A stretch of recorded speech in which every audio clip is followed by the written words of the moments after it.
modalidades de endocrinología, manifestamos ahí cuáles eran los tipos de hormonas que tenemos, cuál es la forma en que se comunican las células entre sí para poder activar las hormonas, cómo se controla las secreciones de las hormonas a través del tratamiento de retroalimentación, generalmente negativa y por ahí muy específicamente positiva, ¿no?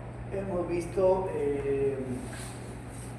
también algunas generalidades del eje hipotálamo-hipófisis y algunas glándulas blancas. Hemos hablado de las hormonas que salen de la hipófisis, del hipotálamo, perdón, que son liberadoras o liberinas, ¿cierto? Mientras que las que salen de la hipófisis son tropinas, ¿no? En la parte de adelante, 5 tipos de células diferentes para 6 hormonas distintas. En la parte de atrás, 2 tipos de hormonas diferentes, ¿no? La vasopresina o el atrás junto con la oxitocina. De adelante tenemos las células corticotropas, que son las que nos van a dar la ACTH corticotrópica, las gonadotrópicas, que nos van a dar la folículo estimulante y la optimizante, las lactotropas, que nos van a dar la prolactina, las tirotropas, o que nos van a dar la TSH, o la hormona estimulante de la tiroides, y me falta una, de la hormona de crecimiento, ¿cierto? La hormona liberadora de la hormona de crecimiento, ¿no? Una proteína que me va a dar también la secreción de la hormona de crecimiento, que la formo en los músculos de una célula de diferencia.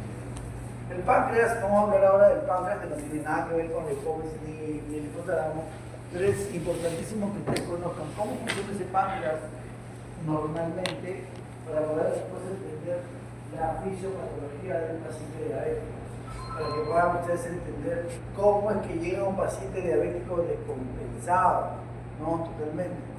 Justo para buena suerte de los chicos que estuvieron de guardia ayer, vio un viejito con una toma de glucosa high, ¿cierto? Una toma de glucosa 6, después 465, acá tuvimos que ponerle los 2 tipos de hormonas de insulina, ¿no? La insulina NPH lechosa y la insulina tesalina, que es la rápida, que más o menos determinamos cuál es rápida, cuáles son las diferencias entre cada uno. El páncreas se desarrolla a partir de un proceso inductivo entre el revestimiento endodérmico del duodeno y el mesodermo. Eso es embriología. Necesitan ustedes recordarlo, ¿de acuerdo? Necesitan recordarlo. El esbozo pancreático ventral tiene una relación íntima con el colédoco. Claro que sí. Recuerden ustedes que el colédoco va a llegar a desembocar en el mismo lugar que desemboca el conducto pancreático. ¿Cierto? En la cabeza del páncreas, a nivel de la ampolla de Vater, se juntan para formar el conducto Wilson y van a salir a través del esfínter de Oddi. El desarrollo del páncreas, que ustedes ven aquí, se produce durante la 7ª a 8ª semana de gestación, ¿no? Y ahí vamos a tener la función de los esbozos tanto ventral como dorsal, con la formación de un conducto dentro y medio, que es este que ustedes ven aquí, que es el conducto de Wilson, ¿cierto? Acá, que están viendo dónde llega el colédoco. Ustedes van a ver aquí, ¿ven? ¿Ven ustedes el colédoco? Ahí llega todo, ¿cierto? Va a pasar a la secreción biliar, a la segunda porción del duodeno, junto con el cubo pancreático, que es el componente exocrino del páncreas. Recuerden que el páncreas tiene 2 funciones, endocrina y exocrina, ¿cierto? La parte exocrina la hemos visto, ¿cierto? Ya les hablé de los ácidos pancreáticos, cuando hablamos de gastro, hablamos de los ácidos pancreáticos, hablamos del tipo de secreción que emitía el páncreas, que era justamente para contrarrestar el ácido clorhídrico que se estaba formando aquí a nivel del estómago, para no dañar justamente el duodeno. Porque si bien es cierto, capa de mucina hay en el estómago para proteger del ácido clorhídrico en el duodeno, ¿no? Entonces había que protegerlo al menos. Tiene 3 partes, tiene una cabeza, tiene un cuerpo y tiene una cola. No termina el páncreas aquí, por si acaso. Esta es la cola va hasta atrás, ¿de acuerdo? Páncreas, la cola va hacia atrás, ¿no? Y se dice que toda la cabeza y parte del cuerpo están dentro del peritoneo. Eso tiene que ver con la anatomía, ¿de acuerdo? Dentro del peritoneo. Y la cola del páncreas que va hacia atrás es retroperitoneal, es decir, está por detrás del peritoneo, ¿de acuerdo? Hecho y hallazgo patognomónico, cuando usted vea a un paciente, doctor, me duele aquí, tengo un dolor en esta parte del abdomen, pero el dolor me va hasta atrás, Nosotros llamamos ese dolor en cinturón, que es patognomónico de un proceso pancreático, es una pancreatitis aguda. Y sospechen de esa pancreatitis primero antes que otra cosa. ¿Puede ser otra cosa? Sí, puede ser otra cosa. Puede ser cálculo renal del lado izquierdo, ¿cierto? Puede ser una gastritis en el lado del fondo gástrico, ¿cierto? Puede ser una esplenitis, puede ser un vaso inflamado, puede ser el colon en la parte posterior del traverso, que también está inflamado. Varias cosas, ¿cierto? Pero la importante, es decir, la más común de todas es la pancreatitis, y hay que tenerla en cuenta. No está de más ahí pedir los componentes pancreáticos, ¿cierto? Que van a formarse cuando este empieza a destruirse. ¿Cuáles son? La amilasa, la lipasa pancreática, ¿no? Esos los exámenes se piden y vamos viendo si el paciente tiene un proceso pancreático, un proceso inflamatorio pancreático. ¿De acuerdo? El parénquima, si la parte interna va a derivar del endodermo, que forman una red de tubos al comienzo del periodo fetal. Los acinos ya es la parte exocrina, se desarrollan a partir de agrupaciones celulares que van a rodear a estos túbulos. Y aquí vamos a ver, esta es pura letra, pero de aquí en las imágenes vamos a ver cómo está organizadito el páncreas por dentro, para que vean dónde está su parte exocrina y dónde es que vamos a tener su parte endocrina. ¿De acuerdo? El páncreas es pequeñito, ¿no? Es bien chiquito, no es tan grandote, las dimensiones son muy pequeñas y lo vamos a decir ahorita. Los islotes pancreáticos se desarrollan a partir del grupo de células que se separan de los túbulos y se situan entre los osinos. Este es un páncreas, ¿de acuerdo? Lo que he hecho con ese páncreas es cortarlo por aquí, ¿de acuerdo? He hecho un corte transversal, ¿de acuerdo? Al páncreas. ¿Sí? Y lo que estoy mostrándoles es esta parte. ¿De acuerdo? Les estoy mostrando el corte transversal del páncreas. ¿De acuerdo? ¿Cómo está organizado el corte transversal del páncreas? Con los acinos pancreáticos alrededor, que son los que me van a dar toda la secreción exocrina, ¿cierto? Exocrina, todo lo que sale del páncreas para realizar la actividad gastrointestinal, pero en medio voy a tener el famoso islote de Langerhans, que me va a dar toda la secreción endocrina del páncreas, con diferentes tipos de células. ¿De acuerdo? El páncreas es un órgano glandular, glandulador, una glándula mixta, endocrina y exocrina. Es una glándula endocrina porque produce algunas hormonas, como la insulina, el glucagón y la somatostatina, además de un péptido, ¿cierto? De un polipéptido pancreático cuya función aún todavía está en discusión, pero que también forma parte de las secreciones que salen de un tipo de célula, la célula PP, ¿de acuerdo? Del islote de Langerhans. Y la parte exocrina que segrega jugo pancreático que contiene enzimas digestivas que van a ir al intestino delgado, como dije, a la segunda porción del duodeno, ¿de acuerdo? Esa es la parte exocrina. ¿Dónde está situada la glándula? El páncreas, miren aquí está el páncreas. Esta es la zona del páncreas, delante de la columna vertebral, detrás del estómago, entre el vaso y el asado dental, delante de la aorta, entre L1 y L2.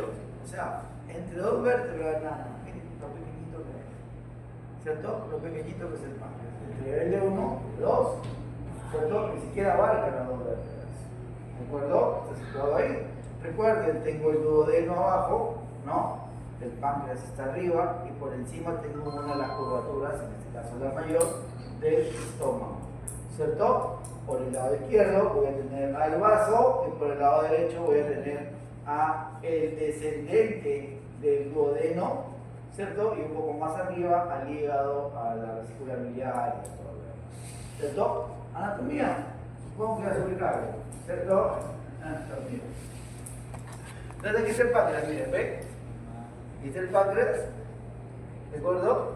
Aquí está el duodeno, la parte horizontal, la parte descendente, ¿cierto? Tenemos una parte, primera porción del duodeno, segunda porción del duodeno, tercera porción del duodeno, cuarta porción del duodeno. hasta el ángulo de 3 en que ya comienza el yeyuno, ¿cierto? Por el lado de acá, que no lo vemos aquí, pero más o menos podríamos ver un esbocito por aquí atrás, vamos a tener el vaso, ¿cierto? Por el lado izquierdo. Y por el lado derecho, se ve el hígado con su vesícula biliar, ¿de acuerdo? Esa es la forma o es la ubicación en el espacio, en el abdomen del páncreas. Miren ustedes, tiene 16 a 20 centímetros de longitud. ¿Sí? Es una minucia, pequeñito.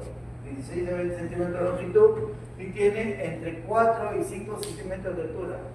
Pequeñito. Y tiene de grosor de 2 a 3 centímetros. ¿Cuánto pesa aproximadamente? 1.100 gramos. En promedio, 70 gramos en hombres, 60 en mujeres. Ese promedio, ¿cierto? 60-70 gramos es el peso de un páncreas completo. Pero miren, tan pequeño que es este órgano, pero tan importante que es también, ¿no? Y así tenemos muchos órganos, muchos recursos anatómicos que son de sumísima importancia, pero son pequeñitos. Y por ejemplo, veíamos en la tomografía, recuerda que les mostré dónde estaba la silla turca y cómo se veía la hipófisis. Una pepita de chiquita, ¿cierto? Se notaba en la tomografía, pequeñita, ¿cierto? Entonces, eso está hablando de lo importante, porque de esa depende un montón de hormonas de mi cuerpo. Se me daña ese pedacito y ¡guau! Dependiente de un montón de sustancias, ¿cierto? Como les explicamos en la clase anterior. En estado de reposo, el páncreas es blanco grisáceo, cuando no hay ningún tipo de acción, ni digestiva, es decir, exocrina, ni endocrina. Pero cuando se activa pues, esta función, con el trabajo digestivo, se congestiona y se pone un poco más rojizo, más eritematoso, sin llegar a producir, sin llegar a presentar un proceso inflamatorio, pero se pone un poquito más rojito, se llama hiperémico, hiperemia, ¿de acuerdo? Un aumento de la cantidad de sangre en los capilares de los páncreas y toma un color más o menos rojo o rosado en ese caso, ¿no? ¿Quién irriga? Bueno, las arterias del círculo peripancreático, por el lado de arriba la hepática, por abajo la mesentérica superior y la esflénica.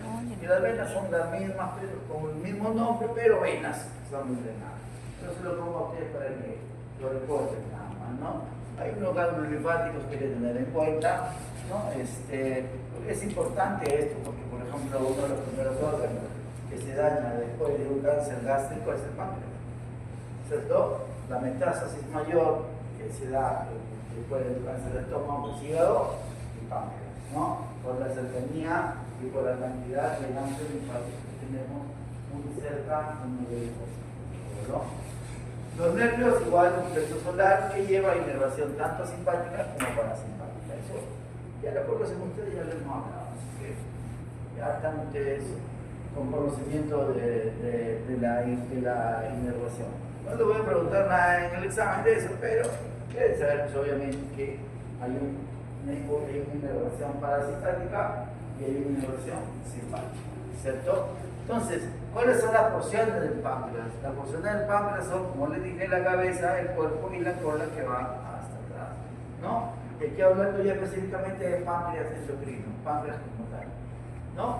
Recuerda que les dije, vamos a hacer un corte, miren, aquí está el corte del páncreas. ¿De acuerdo? Aquí está el cortecito del páncreas. Como ustedes ven, todo lo que está aquí alrededor son los acinos pancreáticos. Son los que van a formar la secreción exocrina, es decir, las secreciones gastrointestinales, cuya formación aquí adentro es un poco más ácida que básica. Pero conforme van bajando de los acinos hacia los conductos, hasta llegar a los conductos principales, se van tornando más básicas, ¿cierto? Con un componente mayor de bicarbonato para poder contrarrestar el efecto del ácido clorhídrico estimulado por la gastrina. Pero lo que me interesa saber, lo que me interesa que sepan es esto de aquí, ¿eh? Esa parte de adentro, esa isla que ven ahí adentro, que son los famosos islotes de la no sé si quieren ustedes allá por lo ¿de acuerdo? Pero eso no tiene ningún tubo de drenaje hacia el exterior, porque no son sustancias o no son glándulas de tipo exocrino, sino son endocrinas. ¿Y a dónde van a desembocar todo lo que ellos secretan? A los vasos sanguíneos que tenemos por aquí cerca. ¿De acuerdo? Recuerden que las hormonas van a la sangre, ¿cierto? Para poder ser transportada a toda nuestra célula, ¿no? Ahí hay una imagen también como por atravesar para que ustedes vean cómo están los ácidos pancreáticos alrededor y el islote de Langerhans aquí en medio, ¿de acuerdo?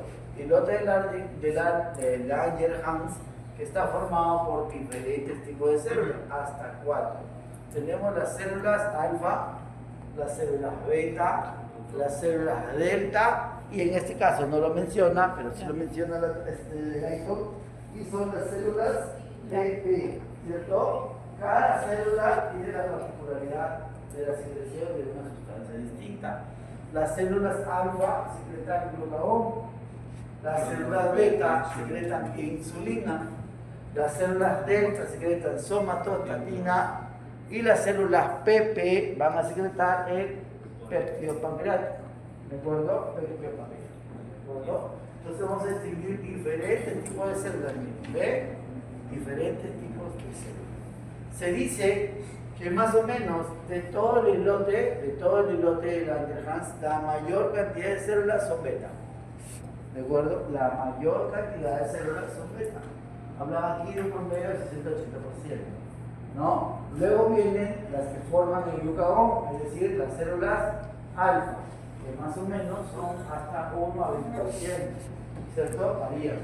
Luego vienen las células delta, que son las que me van a dar, olvidé aquí el 10 a 20%, no es 1, 10 a 20%. Y las células delta, que son las que me van a dar la somatostatina, en el orden de aproximadamente 8 a 10%. ¿De acuerdo? Mientras que las células PP, que les digo, van a ser más o menos un 1, 2, 3% que van a secretar el péptido pancreático. ¿De acuerdo? Entonces, esto es lo que quiero que entiendan. Alrededor los acinos exocrinos y en medio el islote del aire, ¿cierto? Los varios miles de islotes del aire que existen van a estar localizados en zonas del centro de todo el páncreas, ¿de acuerdo?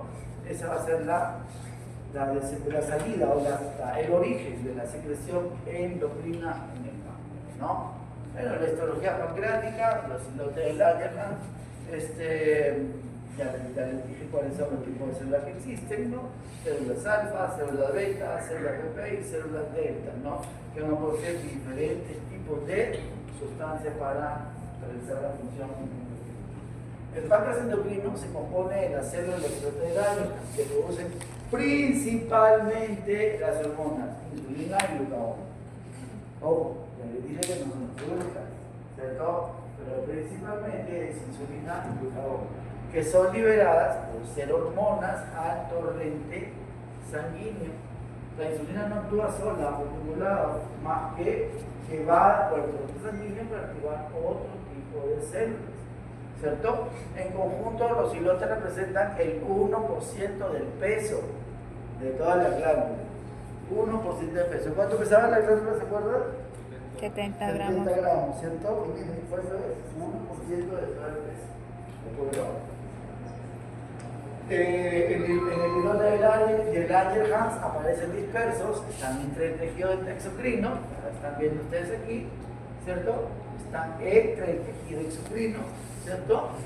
Dispersos en ellos, están muy vascularizados, obviamente necesitan de una vascularización, porque ahí van a drenar las hormonas que van a segregarse, son fácilmente observables.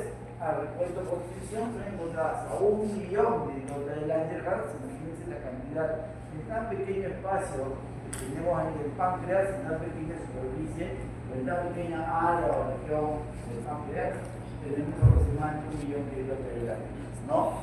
Y pueden estar formados por una célula, que es muy raro verlo, o hasta varios cientos de ellas, que es lo más, ¿no?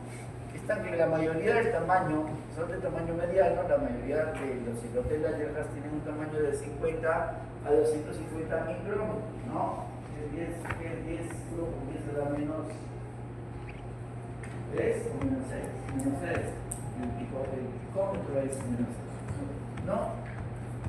Los que se encuentran, o aquellas que tienen un tamaño mayor a los 300 micrómetros, ¿cierto? Entonces ya estamos hablando de que existe un proceso hiperplásico, ¿de acuerdo? Son cifras aproximadas. Deben saber ustedes cuál es la diferencia entre la hiperplasia y la hipertrofia, ¿cierto?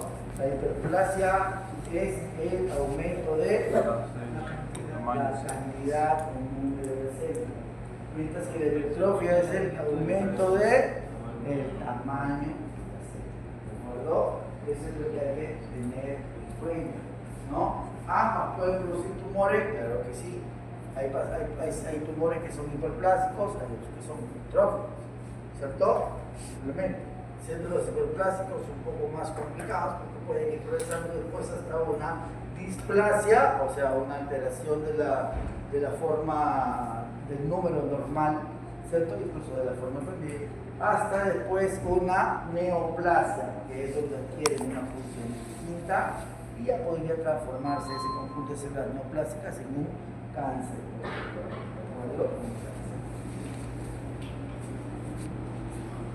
Esta imagen seguramente les está haciendo recordar muchísimo a la Mi terror. el tipo de láminas, el tipo de células, ¿cierto? Pero ahí ustedes pueden ver un islote de Langerhans alrededor de varios ácidos, ¿no? La relación entre los tipos celulares varía considerablemente de un islote a otro. Hay algunas células que van a estar mezcladas, obviamente las alfa, las beta, las BP y las delta, pero siempre las de mayor cantidad van a ser las células beta, ¿cierto? Las células beta. Las células endocrinas de los islotes están unidas por una armazón, por una estructura que va a permitir su sostenibilidad dentro del páncreas, que se llama dermosoma y algunos nexos, que son tejidos conectivos, tejidos colágeno en algún momento, ¿no? Que te van a permitir permanecer en la estructura que ya todos conocemos. Hablemos ahora de las células alfa, aquellas células que nos van a secretar, ¿qué cosa? Glucagón, muy bien, ¿cierto? Son fuertemente acidófilas, de color oscuro en tinción, ¿no? Rojo oscuro, gránulos relativamente grandes, están localizadas en forma difusa también dentro de los islotes, no hay una especificidad, no es que en el islote de Langerhans a la derecha están las beta, a la izquierda están las alfa, arriba están las BP y abajo están las delta, no, están diseminadas, ¿de acuerdo? Están diseminadas entre ellos, ¿de acuerdo? ¿Y qué es lo que secretan? Ven aquí, el glucagón, ¿cierto? Las células beta se van a visualizar con gránulos de color naranja, aparecen de forma difusa, ¿no? Son gránulos solubles en alcohol, como les dije, son una gran cantidad, que hablan de un promedio del 75%, nosotros hablamos de 180, ¿cierto? Porque hablan de un 75% el número. Es más o menos el número que ustedes van a encontrar en diversas bibliografías, ¿de acuerdo? Y van a secretar insulina. Las células delta, que son pequeños granos azulófilos, ¿no? Pequeños granos azulitos que se van a ver con la tinción, que van a secretar somatostatina, y las células PP, que van a secretar polipéptido pancreático, ¿no? Como les digo, péptido o polipéptido pancreático, cuya función, como les dije, todavía está en discusión. No se tiene muy clara cuál es la acción del polipéptido pancreático. ¿Será una función hormonal o será una función exocrina? Esa es la disyuntiva que existe en este momento. Otra imagen similar, con los acinos pancreáticos alrededor, ¿no? Páncreas exocrino, y con las células de los islotes de Langerhans, con sus vasos sanguíneos alrededor que van a ayudar al drenaje de lo que produce el islote. ¿Cierto? Esto es importante. Sí, más o menos ayer Carlos Chico les estaba comentando más o menos algo similar. ¿Recuerdan el poquito que les dije ayer? Acerca de cuándo funciona el glucagón y cuándo funciona la insulina. ¿Cierto? Si empezamos por el lado de la insulina, vamos a empezar diciendo que se va a activar cuando tengamos niveles de glucosa altos. ¿Sí? ¿Cuándo se activa? ¿Qué niveles de glucosa? 120. A ver, ayer les dije. 180, a ver. Más o menos 105, 106. Empiezan a activarse la salida de insulina para tratar de ir acomodando la glucosita. Antes no. ¿De acuerdo? Es un poquito el gatillo en nuestras células para que la célula beta empiece a secretar insulina. ¿De acuerdo? 105, 106. Entonces, vamos a ver esta imagen completa, la vamos a ver por el lado derecho primero. ¿Cierto? En este caso, Juanito ya almorzó. Como almorzó Juanito, tiene su glucosa alta, porque se embutió un plato de arroz con menestra y 2 plátanos fritos encima, un bistec y un huevo frito, ¿cierto? Encima se tomó una gaseosa y de postre se comió unas 3 de vainilla. ¿Cierto? Entonces, perfecto, Juanito está impregnado de azúcar. ¿De acuerdo? Pero los niveles de azúcar están altos en nuestra sangre, de tal forma que sobrepasan el 105, 106 y empiezan a secretar, a estimular a las células beta del páncreas. Ya de aquí les voy a hacer una imagen de cómo es que se estimula esa célula beta del páncreas. ¿De acuerdo? Se van a estimular para empezar la secreción de insulina. Insulina que va a desarrollar 3 cosas primero importantes. 3 cosas. Con el azúcar, con la glucosa. Va a coger la glucosa, ¿cierto? Y luego de haber estimulado a las células, luego de haber estimulado a las células, va a coger la glucosa para que ingresen en las células y sean aprovechadas como energía, ¿cierto?